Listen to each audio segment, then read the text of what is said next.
Cañas, me desempeño en el área de farmacología de la Federación Médica.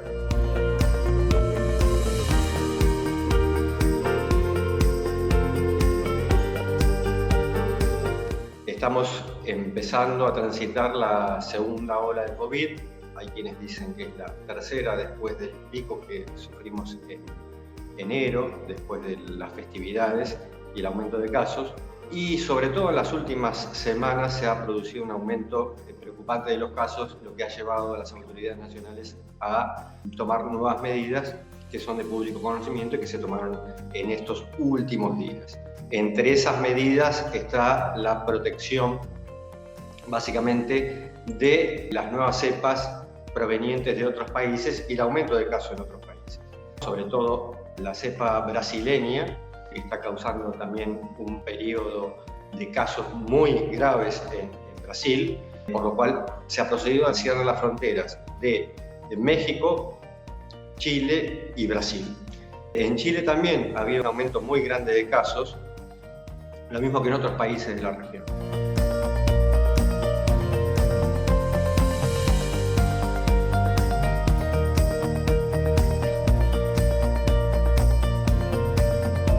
Si bien las nuevas cepas son las más preocupantes, dentro de las nuevas cepas están la brasileña, la P1, la británica y la sudafricana, en Argentina se han registrado 45 casos, sobre todo de la británica, con 18 de la brasileña.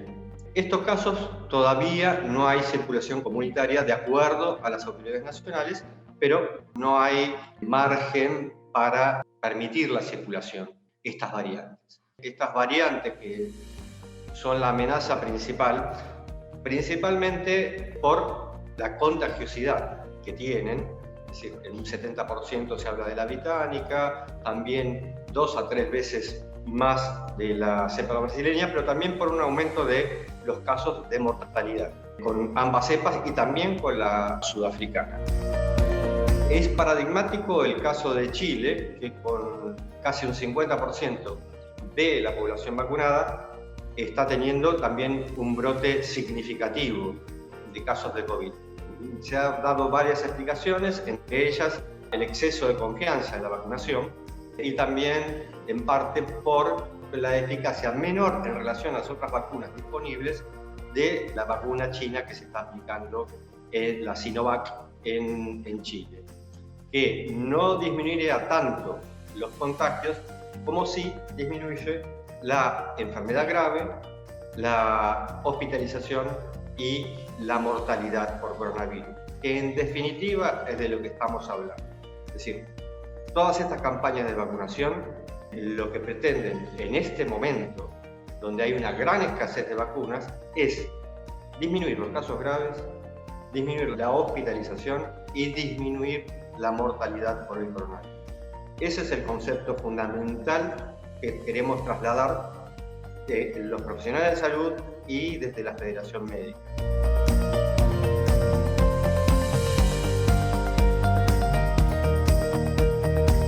Esas son las razones por las cuales hay que vacunarse. Pero la vacunación no impide en todos los casos el contagio, por lo cual hay que seguir cuidándose. Es fundamental, tomando el ejemplo de lo que pasó en Chile con el aumento de las vacaciones, las festividades y el relajamiento a partir de que se estaba vacunando masivamente y que de hecho en algún momento fue el país que más estaba vacunando cada 10.000 habitantes en todo el planeta, este aumento de los casos de coronavirus. Hay que seguir usando barbijo, hay que seguir manteniendo las distancias prudenciales, hay que ventilar los ambientes lo máximo posible y dentro de lo posible y seguir utilizando la higiene personal y la higiene de manos. Eso salva vidas. La vacunación ayuda, pero a la vacunación hay que ayudarla también.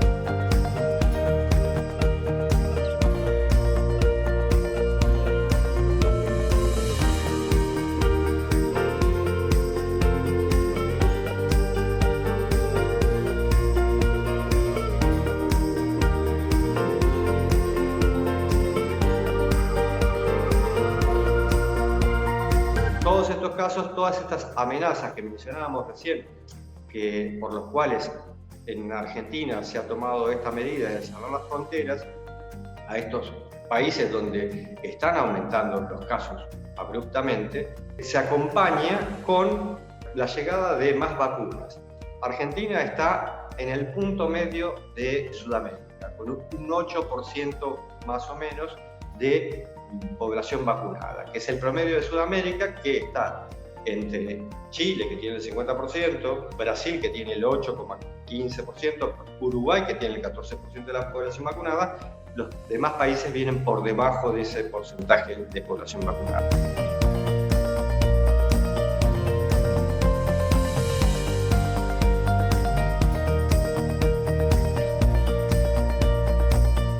El contexto donde estamos es que hay una escasez de vacunas, es decir, hay mucha limitación en la producción de vacunas. Y esta escasez de vacunas no lo sufre solamente Argentina y Sudamérica, sino que lo padece todo el planeta.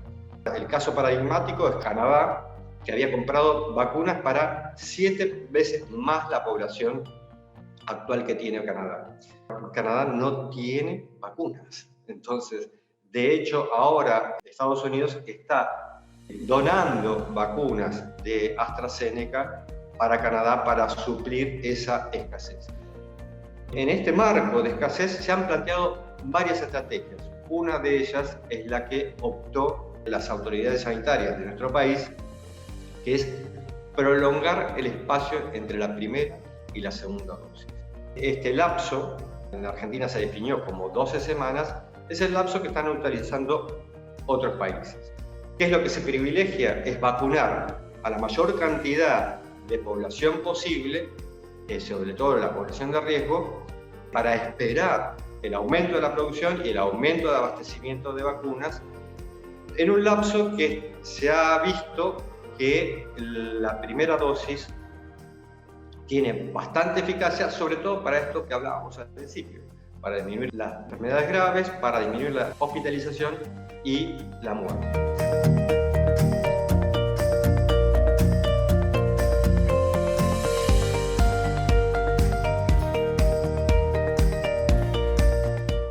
Obviamente que hay posiciones encontradas. La eficacia de la primera dosis no llega a la de la segunda dosis, pero sí nos brinda una protección para eso. Esta disminución posible de la inmunogenicidad de la primera dosis podría favorecer para los detractores la aparición de nuevas variantes, que es una amenaza como lo que ocurre en Brasil o pues lo que ha ocurrido en otros lugares.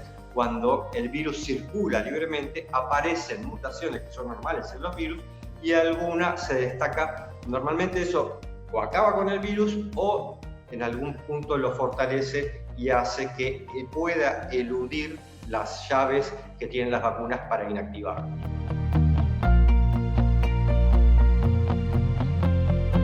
Este sistema de ampliación en el espacio entre la primera y la segunda dosis, que es diferir la segunda dosis, no es suspenderla, ha sido exitoso o ha sido probado en Inglaterra, y en Inglaterra se ha anunciado que por primera vez en 6 meses no han tenido un caso de muerte por coronavirus, por lo cual ese es un dato que nos da aliciente para encarar esta propuesta que tienen las autoridades de salud.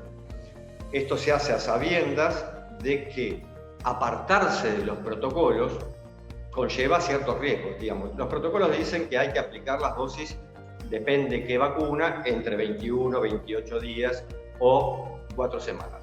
El desafío es registrar qué es lo que va a pasar cuando nos estamos apartando de este protocolo. Hacer un buen registro y poder cambiar sobre la marcha si se detecta algún desvío, es decir, desfavorable, y continuar si esta da resultado.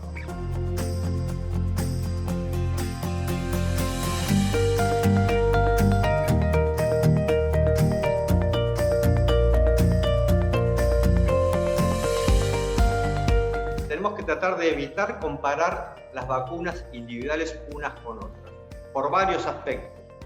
Uno de los aspectos es cómo se midió la efectividad en cada uno de los ensayos de las vacunas. Se midieron de forma semejante, pero no igual.